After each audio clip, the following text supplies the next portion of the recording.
چې سوویت شورویان راغلل نه رادن نشول د ته ویلې مشر مې درته ووجلو مړ پروت دی ورشه اوچتې کړه آفرین بالکل ښه نور وایه همدا سوویتو که نه دا شورویانو که نه چې رادنه نشول او کور په کور د افغانانو مخامخ ما ته ګوره سترګو کې ګوتې مه وه حمزه مخامخ ما ته ګوره اخوا دخوا مه ګوره ما ته مخامخ ګوره خبرې کوه ښه مبین صاحب تا ته څنګه وګورم کیمره دې نه ده لګولې کیمره چې زه ولګوم ته بیا ما ته نشې کتلی زه د سردار داود بچی یم کوم سردار داود چې زه د الخور نه یم زه د احمدشاه ابدالي بچی یم زه د میرویس خان نیکه بچی یم زه تاریخ لرم زه به څنګه ته ما ته مخامخ بیا ګورې زه خو دا اوس کمره ان کوم خو دا ده چې کمره مې ان کړه بیا مشکله ده چې ته ما ته مخامخ وګورې ښه مبین صاحب ما تا د پېښور کې م کتلي دي مړه دلته کتل به څه مشکل نه وي مړه پېښور کې دي چېرته کتلي لیونی مه کېږه تا هغه وخت ماشوم دی چې موږ په پېښور کې موږ په پېښور کې له موټر بم او لاسلحو سره ګرځېدل لیونی مبین صاحب په تاج آباد کې دوکان نو یاره چې د چا په تاج آباد کې دوکان هغه به طلاقي په هغه د ښځه طلاق کوي لیونی تاج آباد کې دوکان ما په ژوند دوکانداري ولاکه کړي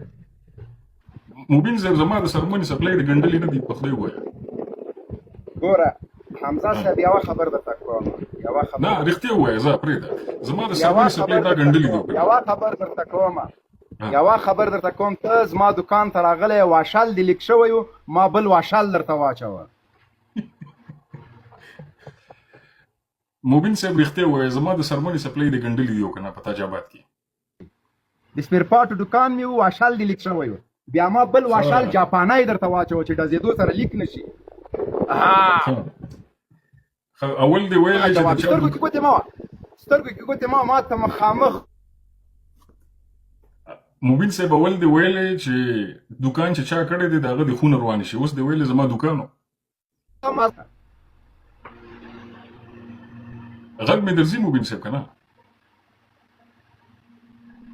هلو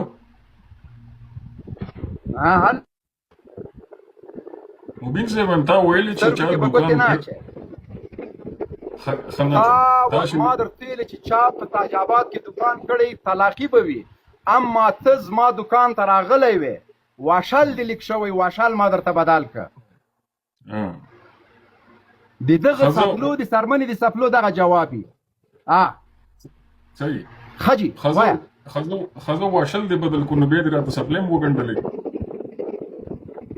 سپلی دې ګنډل شوی وي ما صرف واشال درته بدل کړی و جاپانی واشال مې درته واچو چې دوباره لیک نه شي 20 کاله ورنټي مې هم درکړې وه که دې یاد شي او اوسه پورې به بیا لیک شوي هم نه وي که نه دغه د اوس هغه درلیږم د موږ ولسمشر څه نومېږي آصف جان درلیږم واشال به دې لیک وګوري که لیک شوی و جرم درکوم بل واشال درته اچوم فري صحیح ده بیخي صحیح ده ما په ګرنټۍ واشال درته اچولی دا به لیک کېږي نه چې بیادبي کوې دقسې جواب به ګورې ښه وایه نه وایي نوم دې مبارک شه حمزه واشال نور غږېږه نو مطلب ته په چا اوښتی نه